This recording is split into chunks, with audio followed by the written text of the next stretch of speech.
మిత్రులందరికీ నమస్కారం. ఈరోజు ఆడియో కాకుండా వీడియో చేస్తున్నాను. రెండవ బుక్, మొత్తం 7 బుక్లు అవి పంపినట్టున్నారు. గీతా ప్రెస్ వాళ్ళది వ్యాస మహాభారతం.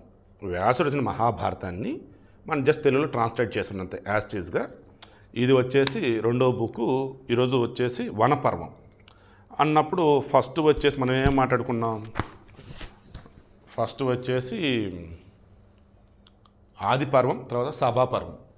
ఇది వచ్చేసి వనపర్వం. ఈ ఒక్క బుక్ మొత్తం ఒక పర్వానికే ఇచ్చున్నారు. ఇంక రిమైనింగ్ బుక్స్ ఇంటి దగ్గర చూద్దాం. సో ఈరోజు ఈ వనపర్వం సంబంధించేసి వనపర్వ ప్రాశస్తం, నిన్న మొన్న వచ్చేసి ఆదిపర్వం ప్రాశస్తం, సభాపర్వం ప్రాశస్తం ఎండింగ్లో మాట్లాడుకున్నాం.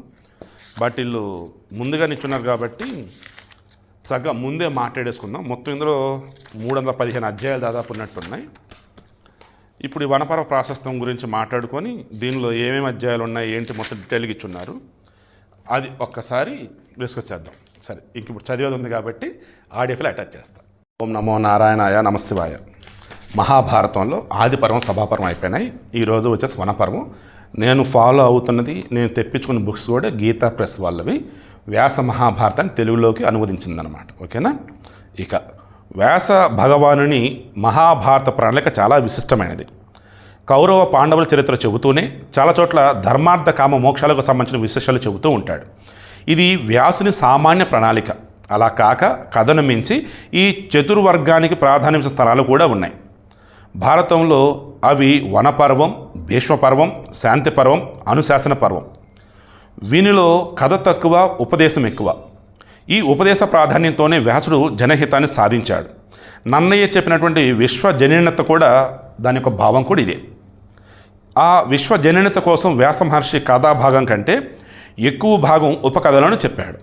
తీర్థయాత్ర పర్వ పేరుతో ఎన్నో ఇతర కథలను కూర్చాడు. అలా కూర్చిన వానిలో వ్రీహిద్రోణాఖ్యానం, నలోపాఖ్యానం, రామోపాఖ్యానం, సావిత్రి చరిత్ర, ధర్మవ్యాధోపాఖ్యానం, అగస్త చరిత్ర, ఋష్యశృంగ చరిత్ర, నహుష వృత్తాంతం మొదలైనవి ప్రాధాన్యం వహిస్తాయి. ఈ వృత్తాంతాలన్నింటిలోనూ వ్యాసుడు ధర్మోపదేశానికి పెద్దపీట వేస్తాడు. ధర్మరాజు దగ్గరకు ఎంతోమంది మహర్షులు వచ్చి ఉత్తమ శ్రోత అయినటువంటి ధర్మరాజుకు చాలా కథలు చెప్పి వాని ద్వారా ధర్మోపదేశం చేసి వెళ్తారు. ఆ ఉపదేశాలన్నింటినీ కూడా ధర్మరాజు వంట పట్టించుకున్నాడు. ఉపదేశ సారం మీద చివరకు ధర్మరాజుకు ఒక పరీక్షాపత్రం కూడా ఇచ్చాడు యక్షుడు. అందులో 100కి 100 మార్కులు తెచ్చుకున్నాడు ధర్మరాజు. యక్ష ప్రశ్నలు ఉంటాయి కదా, అది. ధర్మరాజు ప్రవృత్తిలో ఒక నిండుదనం తెచ్చింది ఈ ఉపదేశ సముదాయం. తరువాత విరాట పర్వంలో ఇది ఎంతో అవసరం. ధర్మజాతులకు తొనక నిండుదనం అవసరం అజ్ఞాతవాసంలో. దాన్ని ఈ ఉపదేశ పరంపర పుష్కలంగా సమకూర్చింది ధర్మరాజుకు. అలాగే మానవుని యొక్క జీవిత ప్రస్థానంలో కూడా ఈ ఉపదేశాలు చాలా అవసరం అనిపిస్తాయి. ఇటువంటి ఉపదేశాల ప్రాధాన్యం వలనే వ్యాస భగవానుడు ధర్మార్థ కామ మోక్షాల విషయంలో ఇందులో ఉన్నదే మరెక్కడైనా కనిపిస్తుంది, ఇందులో లేనిది మరెక్కడా కనపడదని చెప్పేసి ప్రతిజ్ఞాత్మకంగా చెప్పగలిగాడు. నేను కూడా అదే అంటాను. ఇందులో ఏదైతే ఉన్నదో అదే ఎక్కడైనా కనిపించింది మహాభారతంలో. ఇందులో లేనిది ఏదైతే ఉందో ఇక అది ఎక్కడా కనపడదన్నమాట. యది హస్తి తదన్యత్ర ఎన్నే హస్తి నా తత్ క్వచిత్, అదే అనమాట దాని అర్థం. ఇక జనహితం కలిగించడానికి వ్యాసుడు చేసిన ప్రయత్నం సఫలమైంది. చాలా వరకు ఈ వనపర్వంలోనే. ఇహపరాలు రెండింటికి సంబంధించిన విశేషాలు ఎన్నో ఇందులో కనిపిస్తాయి. భారతానికి విశ్వ విజ్ఞాన సర్వస్వం అనే ఖ్యాతి రావడానికి ముఖ్యంగా వన, భీష్మ, శాంతి, అనుశాసన పర్వాలే కారణం. వానిలో మొదటిది వనపర్వం. దీని గురించి ఎంత చెప్పినా చాలదు, పఠిస్తే మీకే తెలుస్తుంది. జీవన పరమార్థాలను ఆస్వాదించండి. భారతంలో సత్య, హింసలు రెండింటికి పెద్దపీట వేశారు. సత్యం, హింస రెండింటికి పెద్దపీట వేశారు. సత్యం ఇహపరాలు రెండింటికి సంబంధించినది, అహింస ఇహానికి ఎక్కువగా సంబంధించినది. ఈ రెండింటిని సమంగా ప్రవచించిన పర్వం వనపర్వం. సో వనపర్వం చాలా గొప్పదన్నట్టు. సత్యరూపుడైన కృష్ణుని మరచి నాయకుడైన ధర్మరాజు రాజ్యభ్రష్టుడయ్యాడు. ఎందుకంటే ధర్మరాజు జోదానికి వెళ్ళే ముందుగానే జోదంలో ఉన్నప్పుడు కృష్ణుని తలుచుకోలేదు. దానివల్లే రాజ్యభ్రష్టుడయ్యాడు. ఇక ఆపదలైన కృష్ణుని తలుచుకుని ద్రౌపది ఆపద గట్టెక్కింది. అక్కడ కూడా ద్రౌపది కృష్ణుని తలుచుకుంది. దాంతో ఆమె వస్త్రాపరణం అవ్వలేదు.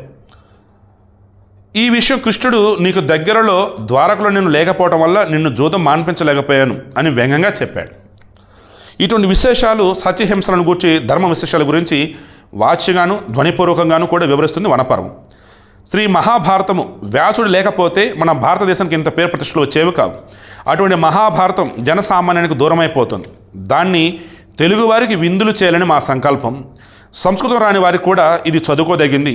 ముందు తాత్పర్యం చదవండి, భావం తెలిసిన తర్వాత సంస్కృత శ్లోకం చదవండి. కొద్దిగా సంస్కృతం కూడా అలవడుతుంది.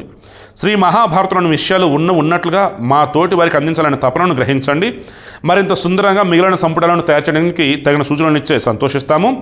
మాకు కలిగినటువంటి వేద సంబంధమైనటువంటి సమస్యలను తీర్చి మార్గోపదేశం చేసిన బ్రహ్మశ్రీ మంగిపూడి వెంకట శాస్త్రి గారికి మా కృతజ్ఞతాపూర్వక నమస్సులు అంటూ సంపాదకులు చెప్పడం జరిగిందండి. సో రేపు కథాసారంలోకి వెళ్దాం. వనపర్వంలో మొత్తం 22 పర్వాలు ఉన్నాయి.